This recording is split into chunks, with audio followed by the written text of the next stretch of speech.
de la película que compite en sección oficial Il pleuvait des oiseaux. Nos acompañan de derecha a izquierda Eric Govedou, actor, Yves Landry, actriz, Louise Archambault, la directora y guionista, el actor Gilbert Sicotte, la productora Ginette Petit y la productora ejecutiva Nathalie Bissonnet. Las preguntas empiezan ya y así aprovechamos al máximo el tiempo.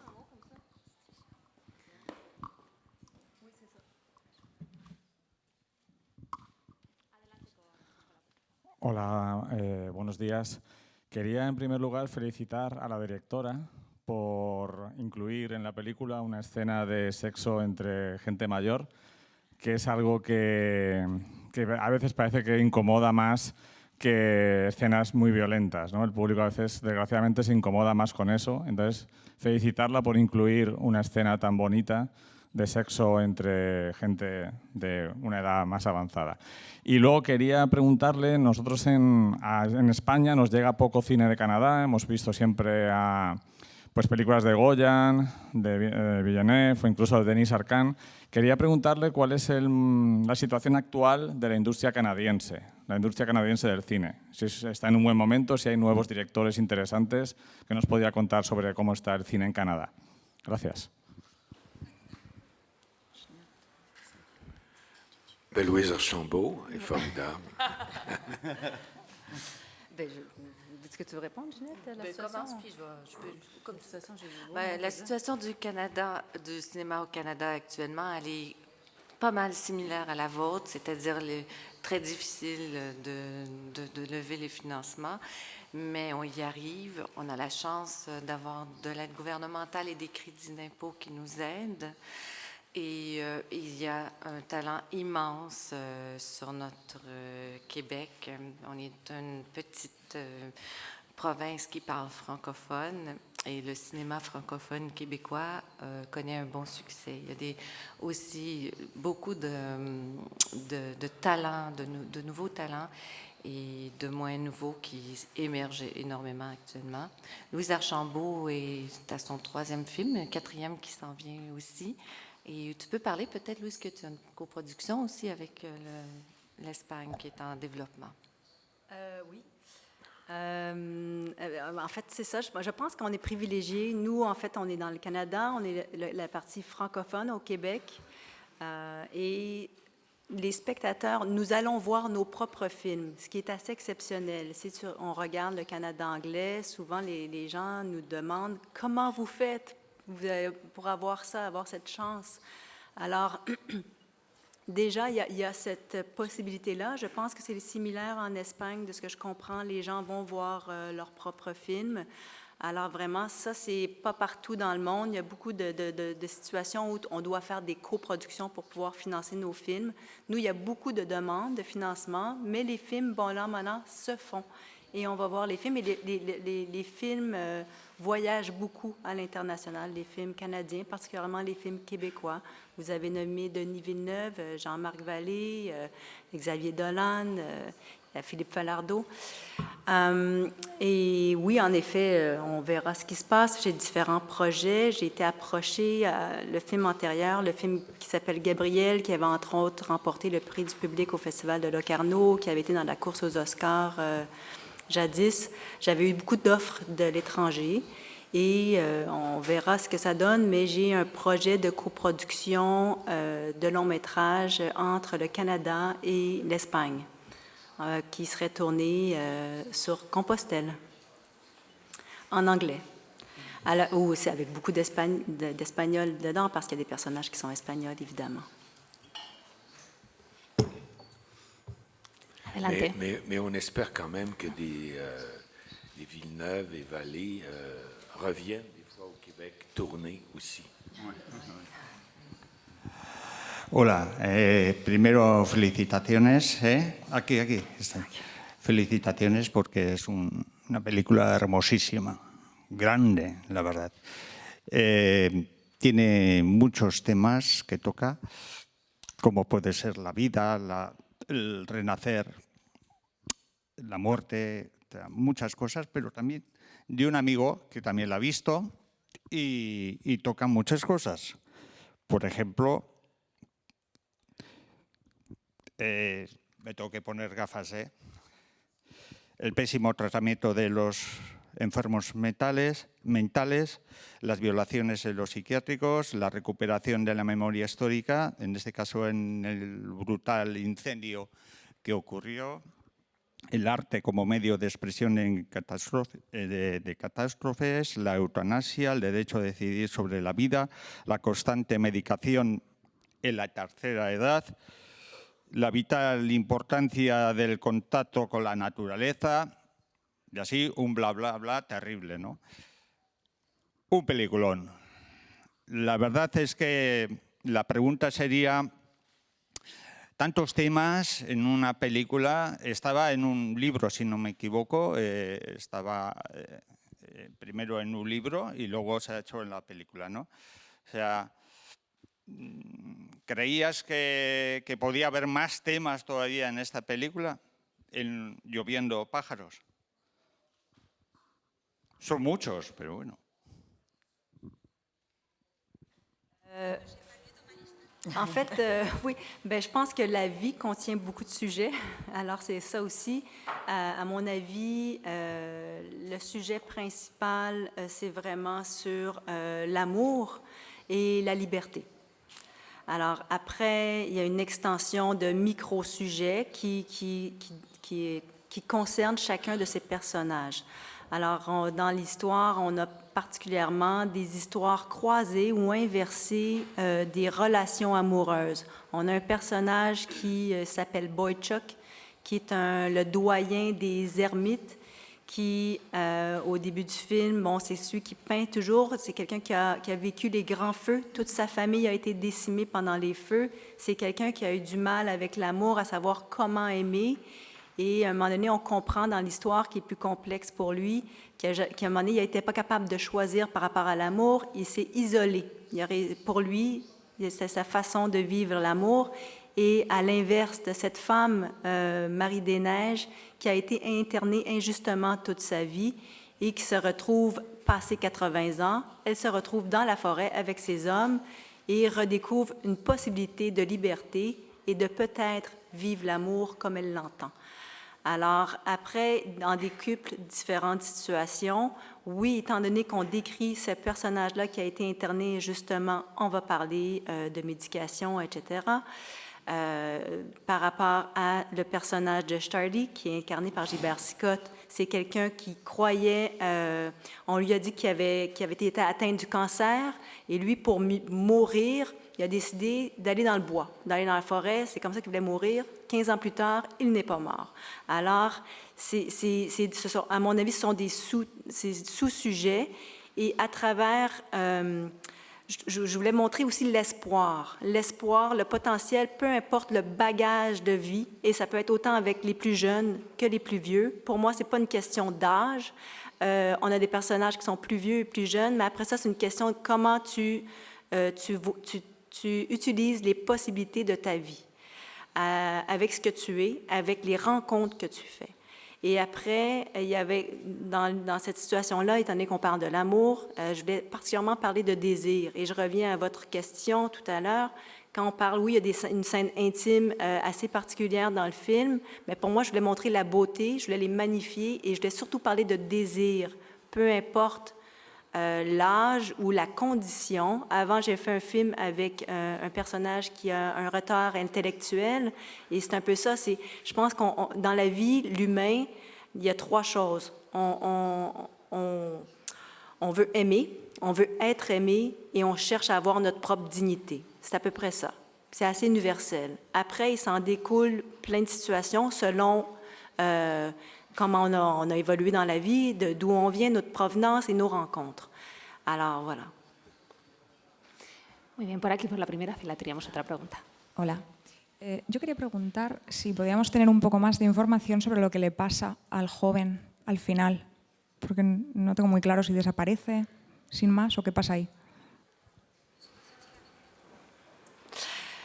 Alors, en montage, j'ai coupé, c'est pas nécessairement dans le roman, dans le scénario, j'ai voulu décrire chacun des personnages et décrire l'arc dramatique, mais quand on a 2 heures, il faut être concis, et c'est vrai que j'ai coupé 1 heure de matériel. On connaissait davantage ce qui se passait avec lui. J'ai préféré, pour les besoins de la durée du film, de l'évoquer. Alors, à mon avis, le personnage de Steve, on voit les policiers qui rentrent à l'auberge, à l'hôtel. Évidemment, il se fait arrêter. Et dans les situations, dans les recherches qu'on a faites, dans ces situations-là, du moins au Québec, au Canada, certainement, il va aller en prison, mais c'est pour payer une pénalité. Il va payer une pénalité, etc. Et après le film, il faudrait faire un 2e film. Mais moi, je me suis dit, j'ai semé des petites pistes pour lui. Ça a été peut-être un moment déclencheur, un élément déclencheur, sa rencontre avec Raphaël. Les discussions qu'il a eues avec Tom, le chanteur, en disant, lui a un diplôme d'université, qu'est-ce qu'il fout avec sa vie? Et je ne pense pas qu'il va continuer sa relation avec le personnage de Raphaël, mais lui, c'est peut-être un élément déclencheur. Je suis désolée. On n'aurait jamais accepté. Mais dans les 2 cas, puis c'est encore par rapport à l'amour, hein, dans tous les personnages, comment ils vont pouvoir donner un souffle, dire, ben j'ose, j'essaie quelque chose. Parce qu'après, c'est par rapport à la liberté aussi. Mais c'est moi qui intellectualise mes personnages. C'est-à-dire que je me suis dit, alors, on est libre. Bon, nous, ici, on est privilégiés. Au Canada, nous sommes privilégiés dans la liberté, mais je parle dans ce genre de liberté. Il faut être bien avec ses choix. C'est une certaine forme de liberté. Alors, lui, de dire, bon, ben j'essaie, j'ose, et je vais essayer de gagner ma vie autrement que d'avoir une plantation de cannabis. Mais en même temps, il était très attaché. Ce que je voulais montrer particulièrement avec ce garçon, Steve, c'est sa bonté. C'est quelqu'un qui est généreux, qui est bon, mais qui ne se fait pas confiance. Alors, c'est autant en amour que dans le reste de sa vie. Et alors, c'est ce petit élément déclencheur de dire, et si j'essayais quelque chose avec ma vie? Puis la réflexion aussi, je la comprends, de la question de...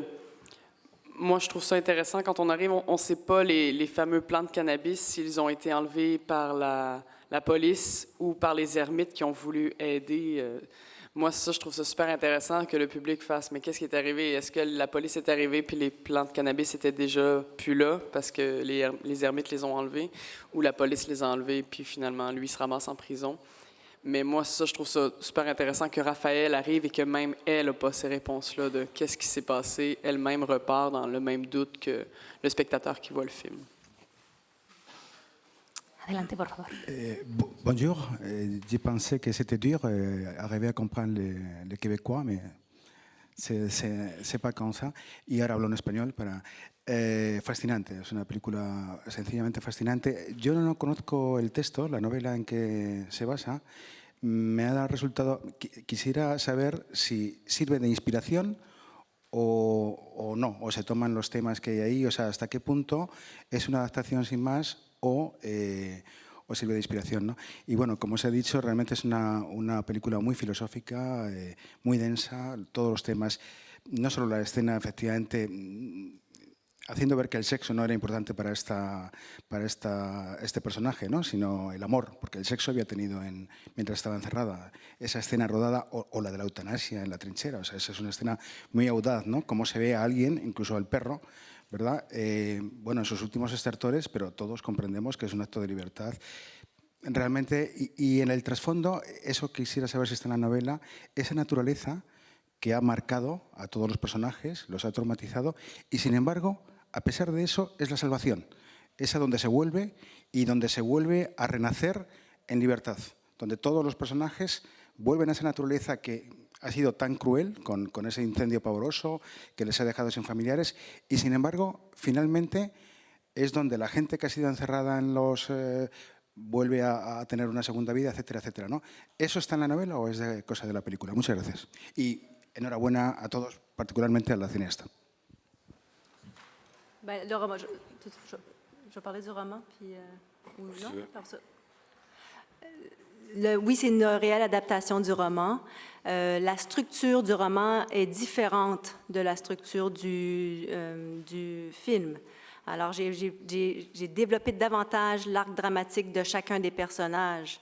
Je les ai parfois imaginés, mais au niveau de la thématique, des thématiques ou des scènes, il y avait des scènes particulières dans le roman, dont la scène d'intimité entre les deux personnages était dans le roman.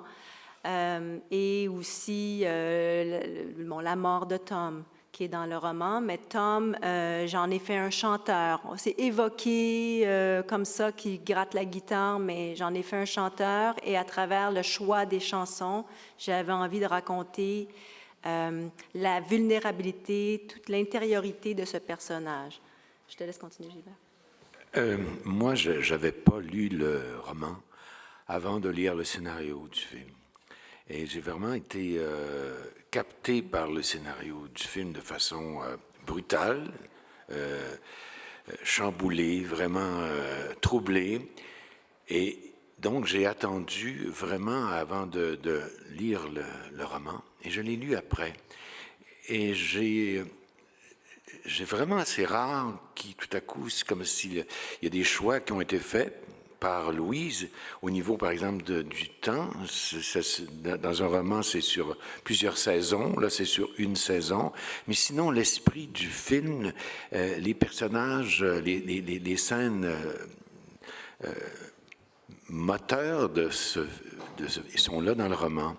Et je dois dire aussi que je voulais juste ajouter que par rapport à ce dont on parlait tantôt, c'est des personnages qui sont courageux. Moi, c'est ce qui m'a un peu attiré à ce film-là, c'est-à-dire des personnages qui ont un grand courage de s'en aller à un âge plus avancé en pleine forêt, finir leur vie là, avec pas de moyens, et on est souvent habitué maintenant de plus en plus à ce que dans un âge avancé, on essaie de se rapprocher des moyens qui vont nous aider à ce qu'on soit confortable, qu'on ait tout à portée de la main, qu'on n'ait pas à marcher, qu'on n'ait pas...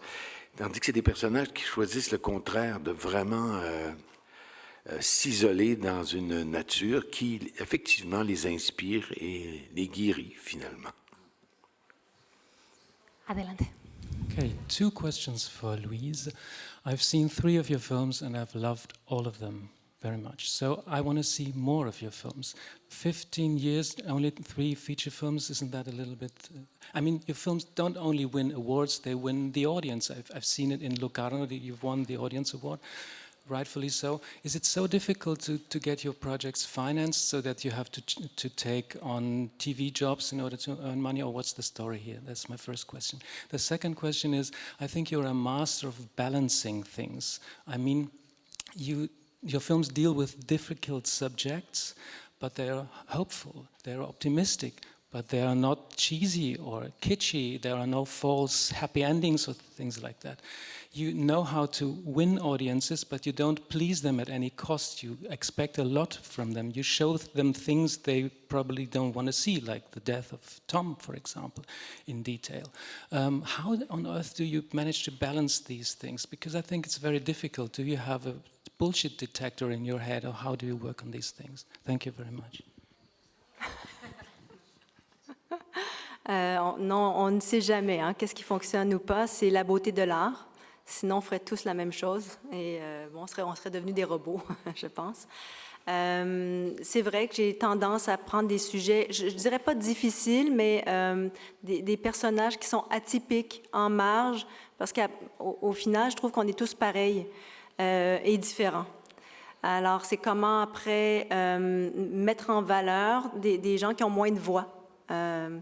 Et j'ose espérer qu'on peut tous s'identifier à ça, puis d'ouvrir la porte. C'est comme si j'avais envie qu'on tende la main à l'autre avec un A majuscule, c'est-à-dire peu importe ta culture, ta religion, ton histoire, ton passé, ton physique, et de dire, ben, OK, je t'écoute.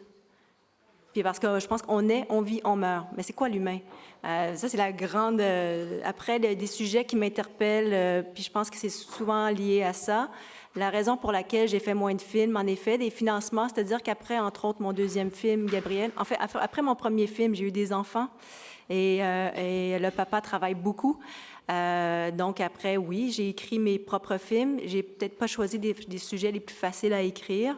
J'ai besoin de faire beaucoup de recherches personnellement pour me croire moi en premier, pour après aller à chercher du financement et des acteurs et des actrices. Maintenant, après le film Gabriel, j'ai eu beaucoup d'offres de l'étranger. J'ai passé beaucoup de temps sur un projet étranger qui m'a pris beaucoup de temps, que finalement, j'ai pas fait. Alors, c'est un film qui était en français, mais tourné en Israël, un sujet très particulier qui touchait à la religion, à la politique, et finalement, qu'on a fait traduire en anglais, on était avec les Américains, etc. Et finalement, c'est beaucoup de temps. C'est un gamble, hein? Tu mets tes dés en quelque part. Et au Québec, j'ai d'autres projets. Et finalement, c'est Il pleuvait des oiseaux qui en fait, qu'on retenait parce que j'avais un autre projet que je voulais faire passer. Puis finalement, il y a eu un coup de cœur au niveau des investisseurs sur ce film-là qui, moi, je me disais, des ermites dans la forêt, c'est pas le sujet le plus sexy, hein? Puis, mais finalement, le film vient de sortir il y a une semaine au Québec. Il y a un engouement. Les spectateurs sont au rendez-vous, veulent voir ça. Est-ce que c'est parce qu'on vit dans un monde on est plus sombre, plus cynique, plus on critique, et d'avoir de l'espoir, de la lumière à travers quelque chose des personnages qui sont pas parfaits et qui ont des bagages importants. Tu dis, ben OK, moi, ça me donne espoir. On a plein de témoignages de gens qui nous disent merci. Alors, selon leur récit personnel ou les gens qui connaissent, qui font comme « wow, j'ai envie de continuer, j'ai envie... Et quand tu sors d'une salle de cinéma et les gens me donnent un câlin puis me disent « merci », c'est comme le film Gabriel, ben moi, j'avais envie de raconter cette histoire et qu'elle rejoigne ces gens-là.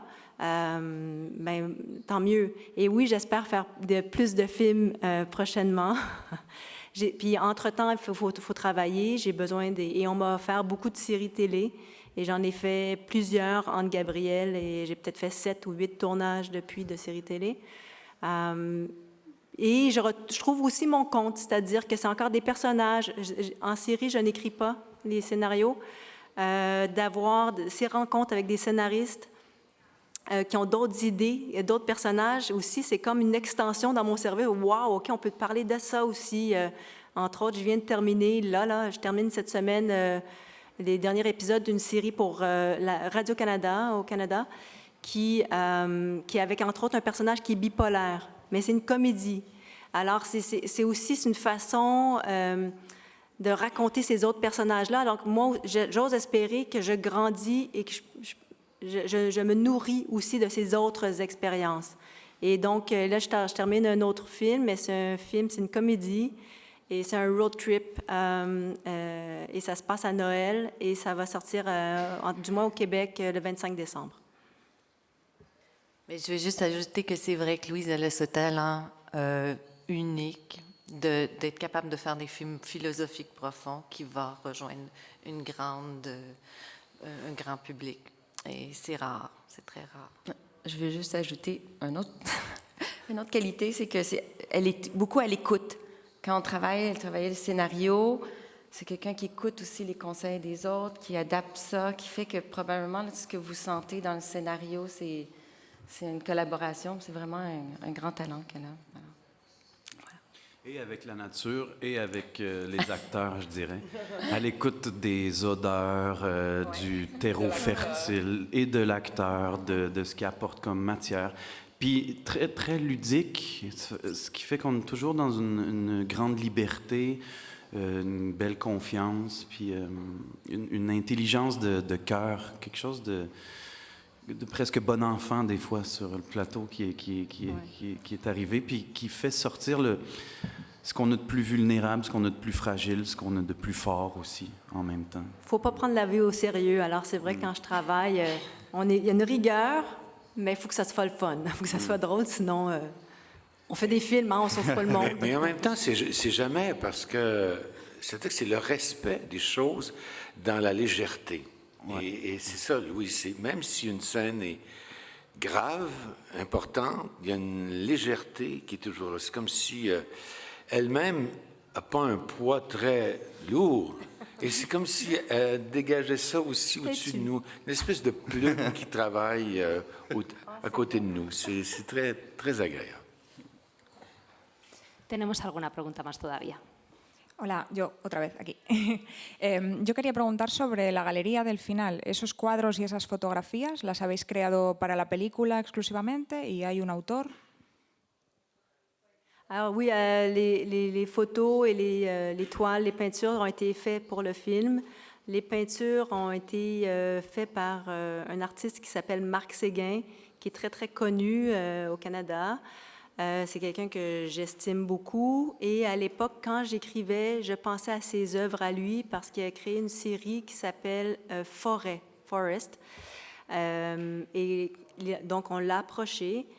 Et Ginette l'a approché. Puis quand il a lu le roman premier, il a fait « Mais l'auteur du roman, elle s'est inspirée de mes œuvres. » Mais quand elle a écrit le roman, elle ne le connaissait pas. Puis elle, quand elle a vu les œuvres de Marc, les deux ont fait... Il y a comme une rencontre cosmique qui s'est créée. Il y avait vraiment ça. Et tandis que pour les photos, c'est des photos qui ont été faites avec un Hasselblad. Et on avait très peu de temps de tournage. C'était un tournage, ça c'était toujours le défi, il fallait être préparé. Et c'est le directeur photo, Mathieu Laverdière, qui a fait les photos du film. C'est quelqu'un qui a fait mon film antérieur aussi, que j'aime beaucoup. Je l'appelle mon poète de l'image. Quoique quand on est ensemble, il n'est pas l'artiste, il est toujours, il parle de nourriture, puis t'as-tu goûté tel truc, puis il me parle de recettes. Alors en tournage, c'est toujours ça. Et là, il a fait ces portraits-là en Hasselblad, magnifiques. Mais encore là, c'est quelqu'un qui... Il y a une... C'est une bonté puis je pense que les acteurs s'abandonnent à lui. Adelante. Si je peux me permettre, il y a une femme qui m'a écrit, ça je ne vous l'ai pas dit, c'est vrai, j'avais oublié, il y a une femme qui m'a écrit dernièrement. Elle m'a dit que sa maman était la première photo que je montrais à Tom. Et elle est décédée, elle n'a pas pu voir le film, elle est décédée avant le film. Mais sa mère m'a écrit, sa fille m'a écrit pour me dire, me remercier puis dire qu'elle aurait été très fière. Elle était très fière de participer à ce film-là. Puis c'est comme une petite manière de lui rendre hommage. C'est vraiment touchant de... Tom la trouvait, lui aurait pas fait mal, je pense. C'est ça que Tom il dit en plus. Tenemos alguna pregunta más adelante. Sí, es sobre la coproducción de la que han hablado, que se va a rodar en Santiago de Compostela. No sé si puede dar algún detalle más, si ya hay equipo artístico, actores, el argumento, algún detalle más podría ser. Non, je peux pas en parler. En espérant qu'on en parle plus longuement. Je peux seulement dire que c'est inspiré d'une histoire vraie, d'une Canadienne d'une 40aine d'années qui, pour X raisons dans sa vie, quelqu'un qui est complètement désagréable et imparfait, qui a 3 enfants, puis qui a un travail important, qui, du jour au lendemain, perd tout. Et elle fait comme « fuck off », puis elle se retrouve à Compostelle, mais elle ne connaît rien. Et donc, elle traverse l'Espagne. Et tout le monde est un problème, puis elle se rend compte que finalement, le problème est peut-être en elle. Et donc c'est les rencontres qu'elle va faire à Compostelle, et c'est un film qui serait tourné en anglais. Et donc, c'est ça, coproduit Canada, Espagne. Muy bien, ha sido sin duda una rueda de prensa muy interesante. Deseamos que la película siga gustando, como nos han demostrado aquí en la rueda de prensa. Enhorabuena. Merci beaucoup. Thank you very much for coming. Merci. Gracias. Gracias.